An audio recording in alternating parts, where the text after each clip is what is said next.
칫솔꽂이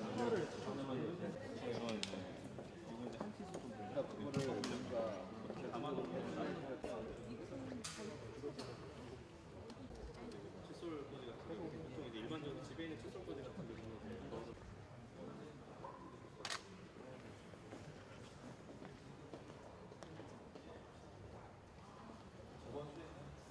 따로 쓰는 손잡이에 들어가 있어요. 그 상태에서 숨겨두고 붓기 제거하고 닦아내는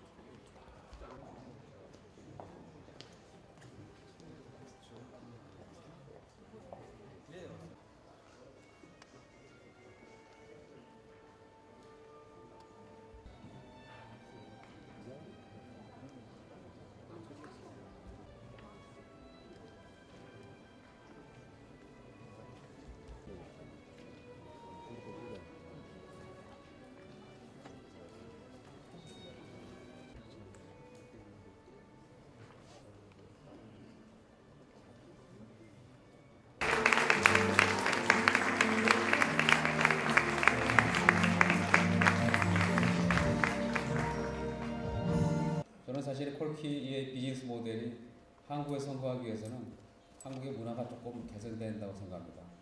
우선 첫 번째는 뭐냐면은 아이디어부터 기술 개발, 또 생산, 또 판매까지 이루어져 쭉 일련의 공정이 하나의 협업입니다. 근데 우리는 참 동업이 힘든 문화입니다. 그래서 아이디어를 가진 사람과 디벨롭하는 사람과 만드는 사람과 또는 파는 사람의 그런 일관된 그런 협업 팀 플레이가 굉장히 중요한데 그것의 문화가 굉장히 부럽다고 저는 생각이 듭니다. 마지막으로는 아이디어라고 하는 것은 굉장히 지적재산권을 보호하기 어렵습니다. 저는 제가 옛날에 논문 읽어보면 심지어는 남한테 구전으로 들은 것도 밑에 레퍼런스에 씁니다. 내가 이런 얘기를 구두로 들었는데 이런 분께 감사한다 했습니다. 근데 그런 지적재산권의 보호 문화가 굉장히 부족한 것 같아요. 이런 것이 좀 되면 훨씬 더 이런 콜키와 같은 플랫폼이 가능하다고 생각합니다. 어쨌든 그런 것이 다 되는 걸로 봐서는 미국의 비즈니스 문화는 우리 경제에 굉장한 충격을 줄 수 있고 또 그런 자극이 창조경제의 기반이 될 것으로 생각합니다. 우리나라에서도 한국 사람들 굉장히 저는 창조적인 국민이라고 생각합니다. 많은 창조적인 아이디어들이 나와서 플랫폼에서 생산되고 판매되는 그래서 세계적인 제품까지 나올 수 있는 그런 계기가 됐으면 좋겠습니다. 앞으로 아래로부터 다양한 혁신의 시장을 예측하기 어려울 정도로 변화시킬 것이기 때문에 그런 예측이 어려운 우리의 미래를 이끌어갈 중요한 비즈니스 모델을 오늘 듣게 된 기회가 저는 매우 영광스럽다고 생각합니다.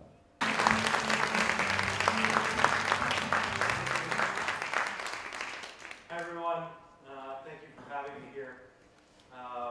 It's an honor to be able to tell you about Porky and the importance of inventing. So to start out the program, I'd like to show you a quotation from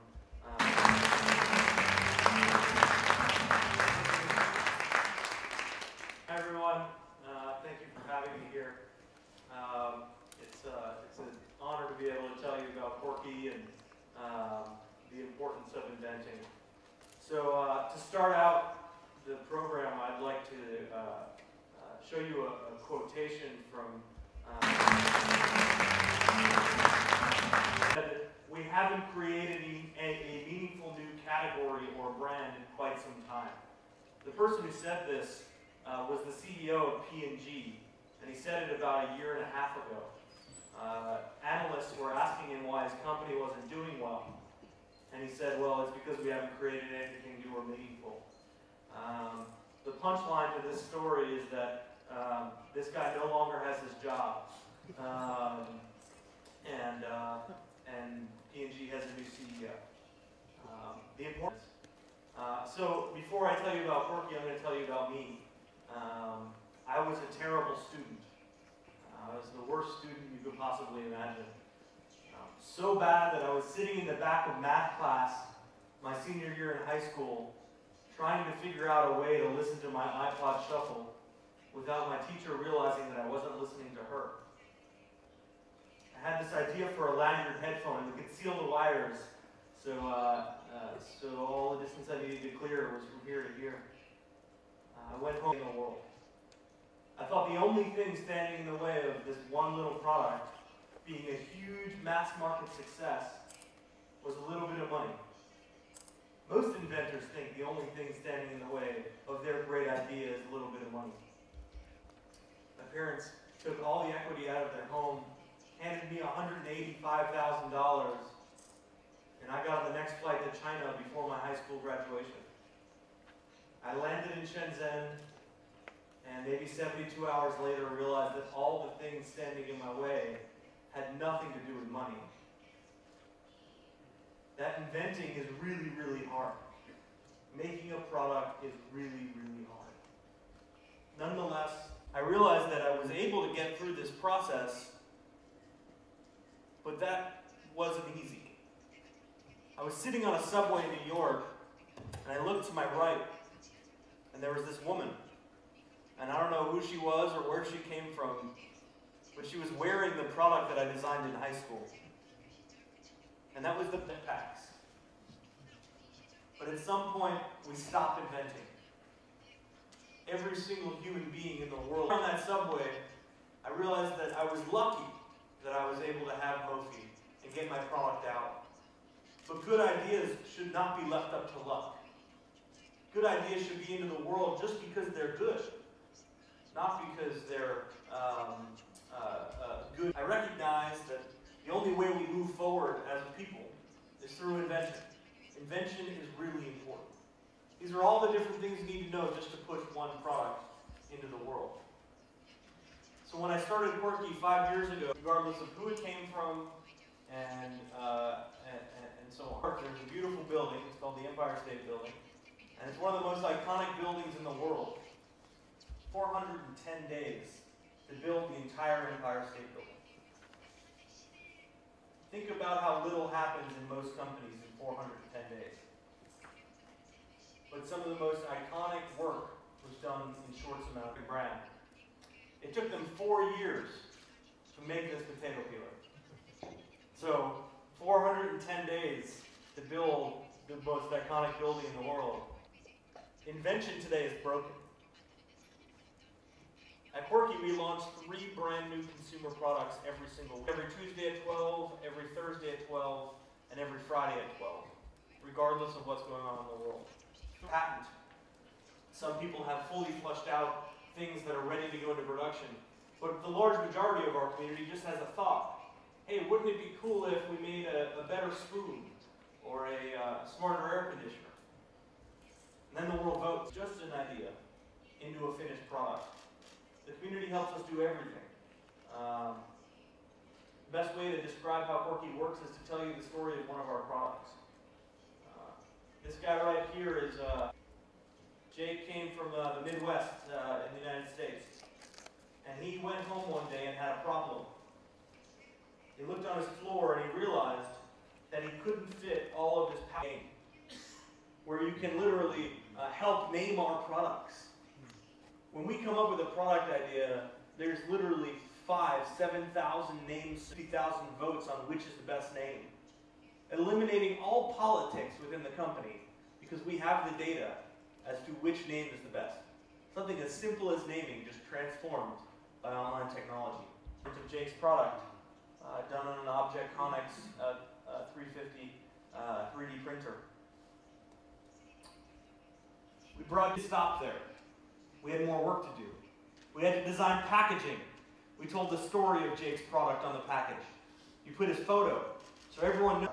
We put it in some of the world's top retail stores. And then we started expanding the line for Jake. International versions of Pivot Power, ruggedized versions, travel versions, global strategy, and a full product line. It started small, which is one person, who we would have never heard of if we were a regular company. And now Jake is $1 million. Product sells, everyone gets paid. We're able to track down. So every time one unit of a product sells, close to 1,000 people get paid for story of Jake. But we do this 3 times every single week. We launch 3 brand new consumer products every single week. We've done hundreds of products. We've paid millions of dollars to our community. And we're first getting started. We do all of this and things like this in our partnership with GE, we're going to make a lot more interesting stuff, real electronics and groundbreaking invention. It's exciting to be here in Korea, and the main reason for my visit, it's great to be talking to you guys, of course, but the main reason for my visit was to meet the team at GE that's been working on Quirky. And the main team at GE that's been working on Quirky is actually based right here in Seoul, at GE's Technology Center. It's led by this guy right here, John Su, who's the man. I'm going to show you now a product that we've developed from start to finish in less than 3 months, and be predictive as to what you need. The GE team said, well, we make air conditioners, we can help you do that. And it has some amazing predictive learning algorithms and 3 months. That's some Empire State Building stuff right there. I'm going to play you a video now.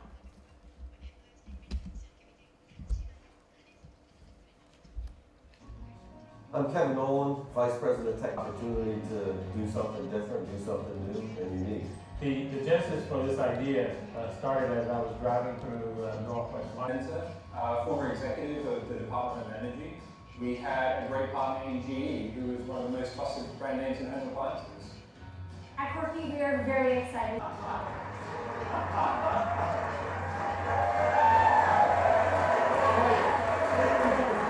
What we're going to show you here is the... Oh, wow, man. That is fantastic. In my wildest dreams, I never thought I would be looking at a finished product. When they unveil this product, the smart window AC will save them money because they will not have to run it when they're not there or when they don't need to. For people like Kevin and Dong Su, engineers, that's it. Just nerds like that. This reduces the need to spend a tremendous amount of money on marketing because you have so many evangelists that are standing behind the product and loving it. Moving up in the world and just finding a way to make yourself look good. At Quirky, there's no egos. All that matters is delivering the best. Years, and I think it's the first time to have the opportunity to speak to a group like this. And I think a lot of that, the two, is you really couldn't get much different. You know, we're a big established company, we've been around over 100 years, and we're a company that is at times slow, I think it's at times complex, and really, I think what we see in Quirky is much different. You know, what I like to think, you know, I've been working at GE for 25 years now, and it's a company that's 100 years old, but if GE was invented today, and I think we all need to think about this, if our companies were invented today, would we look more like Quirky or would we look more like GE? And I think that's a question we have to ask ourselves, and I know at GE we continue to ask ourselves that. Because the only way to stay around a long time is to keep reinventing things daily, and reinvent things at a pace that's amazing. You know, GE, it's a big company. We have business units. You look, we have some massive business units. You know, I come from GE Appliances. It's a smaller, you know, what is GE doing? We've got a brand. I mean, why are we associating them as a company that can reinvent itself, that can be quick, and that can be a bit quirky? You know, because I don't think people think of General Electric that way. And we don't think of ourselves that way. And I think working with a company like Quirky is forcing us to think, you know, how can we not have a lot of politics? How can we not have bureaucracy? How can we move fast? And questioning some of the things that we do internally as a big company. So there's questions, why to partner with other people outside the company? Because much as Ben said, the best ideas don't happen in a boardroom, they happen in living rooms. The best ideas don't happen in your company, they're probably happening in other companies. And how do we get open to that as a big company, to really look for good ideas and be open? And it's not easy, believe me, it's not easy working with a company like Quirky. You know, they work to do it, we're open to it. And I think that's one of the things I love working for GE, because it's that kind of company that's open, that's willing to try some things that are different. A big initiative that the company undertook about a year ago within GE is something that's called FastWorks. Okay? So we've seen GE, we have things that aren't as simple internally. We have a lot of processes, a lot of things that slow us down. Okay, if we look at our speed to market, we're not internal benchmarking. We're doing a lot to look at what entrepreneurs do. Because as the company's gone and studied, they say the best people that don't have a lot of bureaucracy and that know how to move fast are startups, are entrepreneurs. And what can we lose? Finance, instead of taking forever to evaluate something, how do we make decisions quickly? That's what FastWorks is about. It's something we've studied with people like Eric Ries and Lean Startup and other thought leaders. How we're used to. Well, what year is that product going to come out? He doesn't even talk about, I haven't heard him talk about years yet. Right? It has to move very, very quick because consumers want products now. And I say that's what FastWorks is helping. Ask a lot of questions. Why? Why do we have to put up with this? Why does things take so long? Why can't we do something a better way? And look also externally to show that, hey, why can Quirky do things so quickly and we can't? You know, what's the issue there? FastWorks, we have a framework that we're using within GE. GE loves process, so we try to take things that seem different and we put a process to it. And, you know, what this is all about, okay, and it sounds odd, is we actually want to be better at failing within our company. Because you can spend forever being perfect. And it's really, you're never going to be perfect anyway, so how do you just get there faster? Fail early. It's much what Ben was talking about. You know, that we can fail and then we can try again. So we're putting this in place. We're trying to do this with all of our new products. We're trying to, whether it's how we develop an air conditioner with Ben, turbine, gas turbine, aircraft engine, we're really trying to see how can we use this methodology to learn quicker and learn what does the customer want. And are we building the right kind of product that nobody wants? And I've done that before. I know Dungsu and I have worked on products, you know, we'll spend 2 years, and lo and behold, it doesn't sell. And I think it's transparent, completely open. And I'd argue he'll keep ahead of everybody from innovation because of that. You know, and I think as companies we're used to protecting, but I think there's going to be a new way of doing business about it. Then we just looked at who can do what. And it was a team sport. You know, where everyone just got involved. Whoever needs to do something, if we had the right solution, we brought them to bear. And that's how we became here in Korea. Ben never said come to Korea, but we knew we had some problems. And I said, hey, I got a team that can solve those problems. And we can solve them in quick order. And it was, to me, one of the best projects I've seen in a long time of co-working and working together. And these are people that I've never met before. 3 months ago, I didn't really know Ben. Dungsu and I went to Ben's office. We go forward. There's definitely things that GE is good at. And I think it's, you know, it's one where I think it's humility is one of the big things that's important for a big company. You know, we have to be humble. You know, we can't get full of ourselves. We can't think we're around for 100 years. We have to be humble and look at how a company like Quirky can teach us more in 3 months than I think I've learned in years. And I think that's but ones that we can bring something to from GE, but also we can receive and that we can learn from. And that's part of what I think our GE Ventures group is really, you know, changing to and moving.